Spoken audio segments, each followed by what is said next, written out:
ఒక చిన్న ice cube మన ఫేస్లో గ్లోనెస్ పెంచుతుందని మీలో ఎంతమందికి తెలుసు? రోజు మనం మార్నింగ్ లేవగానే మన ఫేస్ కొంచెం డల్గా కొంచెం పఫీగా అయితే అనిపిస్తుంది. దానికి ఇన్స్టెంట్ సొల్యూషనే ఈ ఐస్ క్యూబ్ అనమాట. ఇంకో విషయం, మీరు ఐస్ క్యూబ్ని ఎప్పుడైనా సరే ఇలా డైరెక్ట్గా స్కిన్ మీద అయితే రబ్ చేయొద్దు.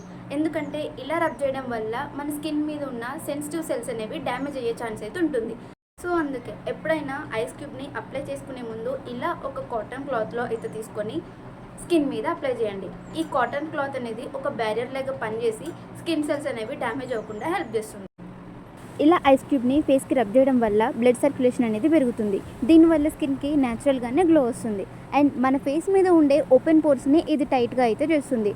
అండ్ స్కిన్ పైన ఎక్సెస్ ఆయిల్ని అయితే తగ్గించి ఆయిల్ ఫ్రీగా ఉంచుతుంది. పెద్దగా ఎలాంటి క్రీమ్స్ అండ్ పౌడర్స్ యూజ్ చేయకోకుండా సింపుల్గా రోజు ఇలాంటి చిన్న టిప్స్ ఫాలో అయితే న్యాచురల్గానే మన స్కిన్కి మనం గ్లోని అయితే తీసుకొని రావచ్చు.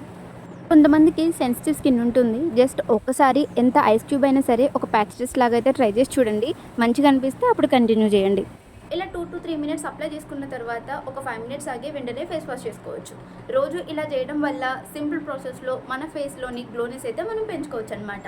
వీడియో నచ్చితే లైక్ చేయండి అండ్ మరిన్ని స్కిన్ కేర్ సింపుల్ టిప్స్ కోసం మన ఛానల్ అయితే సబ్స్క్రైబ్ చేసుకోండి.